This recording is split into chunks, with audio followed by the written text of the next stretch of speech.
Bismillahirrahmanirrahim. Assalamualaikum warahmatullahi wabarakatuh.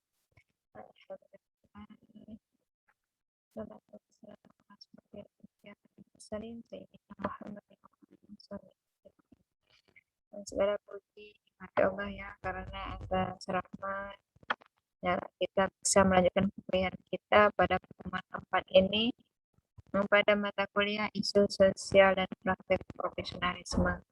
Untuk pertemuan keempat ini kita akan membahas mengenai IT forensik yang pekan sebelumnya kita telah membahas mengenai modus-modus kejahatan teknologi informasi. Langsung saja ya, definisi dari IT forensik.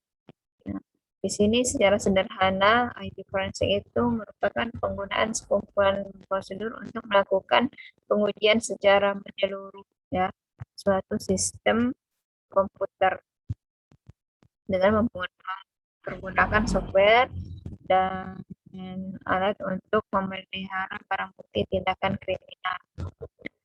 Menurut pendapat Nobel ya, kalau IT forensik itu dia berperan untuk mengambil, menjaga, mengembalikan, menyajikan data yang telah diproses secara elektronik dan disimpannya di media komputer. Nah, ada juga pendapat dari Robin ya. Menurut beliau, IT forensik itu penerapan secara sederhana dari penyidikan komputer dan teknik analisisnya untuk menentukan bukti-bukti hukum yang ya. Nah, tujuan dari IT forensik itu sendiri ya, dia untuk mengamankan dan menganalisa bukti digital. Karena dari data yang diperoleh ya melalui survei oleh Computer Security Institute mengatakan bahwa 51% responden mengakui bahwa mereka telah menderita kerugian terutama dalam bidang finansial akibat kejahatan komputer.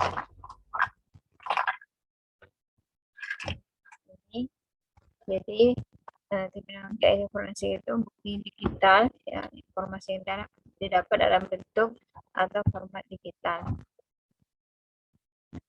Ini 4 elemen kunci forensik dalam teknologi antara lain. Yang pertama itu identifikasi dari bukti digital.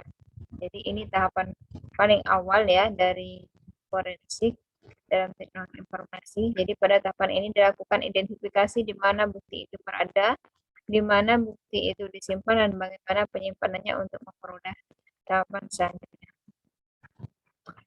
Selanjutnya yang kedua itu penyimpanan bukti digital. Jadi kalau yang tadi kan identifikasi, nah ini sudah disimpan. Ini termasuk tahapan yang paling kritis juga dalam forensik. Jadi bukti digital ini dapat saja hilang kan, karena penyimpanannya misalnya korupsi.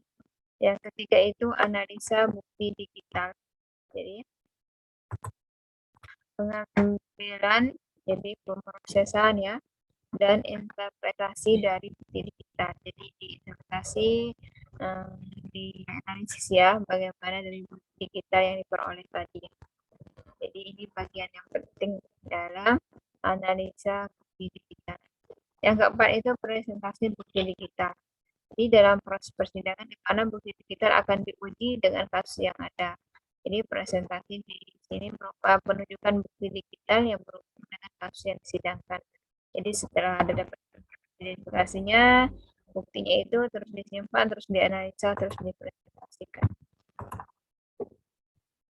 Nah, investigasi kasus teknologi informasi ya.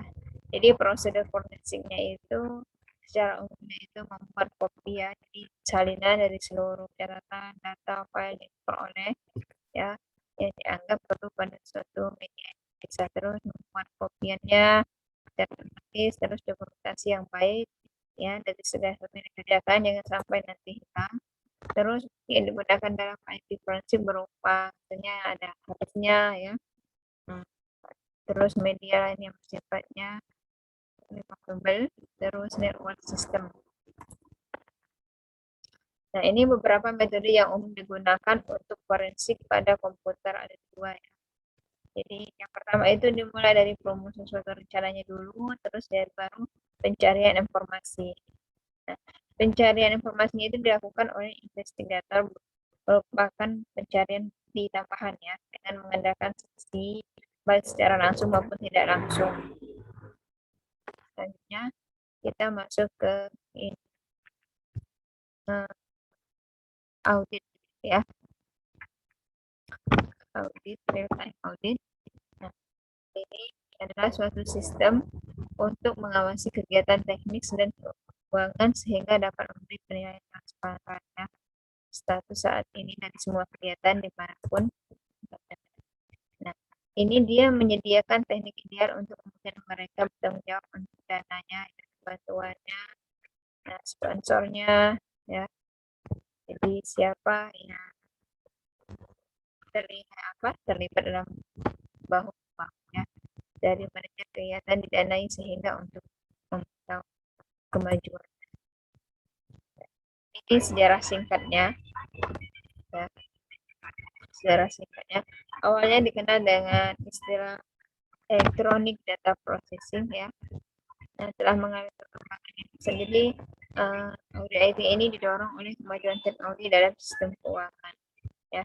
Jadi meningkatnya kebutuhan akan kontrol IT dan pengaruh dari komputer itu sendiri untuk menyelesaikan tugas-tugas penting. Sistem keuangan pertama yang menggunakan teknologi komputer muncul pertama kali tahun 1954. Jadi selama periode 1954 sampai dengan 1960-an itu profesi audit masih menggunakan komputer. Nah, pada pertengahan tahun 60-an terjadi perubahan pada mesin komputer ya, dari mainframe menjadi komputer yang lebih kecil dan murah.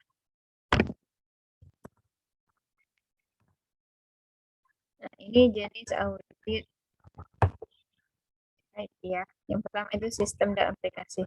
Audit yang berfungsi untuk memeriksa apakah sistem dan aplikasi sesuai dengan kebutuhan organisasi, berdaya guna, dan memiliki kontrol yang cukup baik untuk menjamin keabsahan, kehandalan, tepat waktu, dan keamanan pada input, proses, output pada semua tingkat kegiatan sistem. Yang kedua itu fasilitas pemrosesan informasi. Jadi di sini audit berfungsi untuk memeriksa apakah fasilitas pemrosesannya terkendali untuk menjamin ketepatan waktu penelitiannya dan efisiennya. Yang ketiga itu pengembangan sistem. Audit yang berfungsi untuk memeriksa apakah sistem yang dikembangkan mencakup kebutuhan objektif organisasi.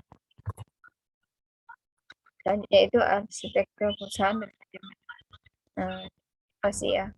Audit yang berfungsi untuk memeriksa apakah manajemen informasi dapat mengembangkan struktur organisasi dan prosedur yang menjamin kontrol. Ya.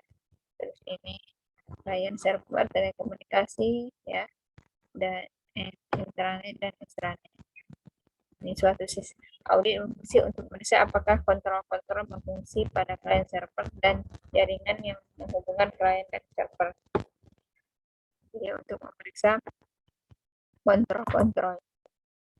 Nah, ini metodologi audit itu yang pertama itu tahapan perencanaan ya. Jadi ini mutlak perlu dilakukan agar auditor mengenal benar objek yang akan diperiksa. Ya. Yang kedua itu mengidentifikasikan risiko dan kendali.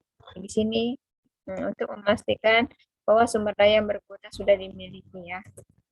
Yang ketiga itu mengevaluasi kendali dan mengumpulkan bukti-bukti.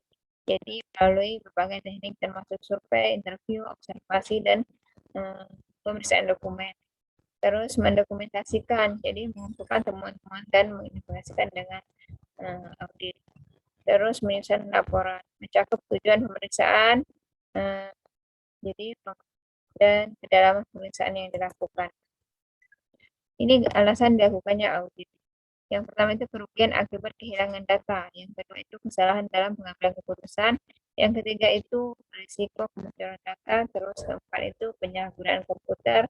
Yang kelima kerugian akibat kesalahan proses perhitungan. Manfaat auditnya itu yang pertama itu manfaat pada saat implementasi ya. Jadi di sini institusi dapat mengetahui apakah sistem yang telah dibuat sesuai dengan kebutuhan ataupun memenuhi penerimaan kriteria. Mengetahui apakah pemakai telah siap menggunakan sistem tersebut. Jadi mengetahui apakah outcome sesuai dengan harapan manajemen. Nah, itu manfaatnya. Itu tadi yang sebelumnya. Ini manfaat setelah sistemnya jalannya. Jadi yang pertama itu institusi mendapat masukan atas risiko-risiko yang masih eh, ada dan syarat untuk penanganannya. Yang kedua itu masukan tersebut dimasukkan dalam agenda penyempurnaan sistem. Jadi karena sudah ada masukan-masukan, jadi bisa untuk penyempurnaan sistem, perencanaan strategi, dan anggaran pada periode berikutnya. Terus bahan perencanaan strategi dan rencana anggaran di masa mendatang.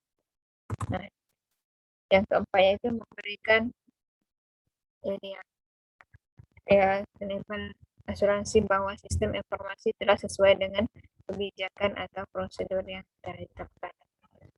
Yang kelima, membantu memastikan bahwa jejak pemeriksaan audit itu telah diaktifkan dan dapat digunakan.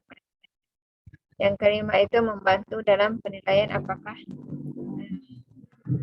apa proposalnya itu nilainya itu telah terrealisasi dan saran tindak lanjutnya itu bagaimana ya, itulah guna auditnya. Nah, itulah materi yang dapat Ibu sampaikan. Jika ada yang ditanyakan, boleh tanyakan di grup WA. Mohon maaf atas kekurangan dan kesalahannya. Ibu akhiri, wabillahi taufiq wal hidayah. Wassalamualaikum warahmatullahi wabarakatuh.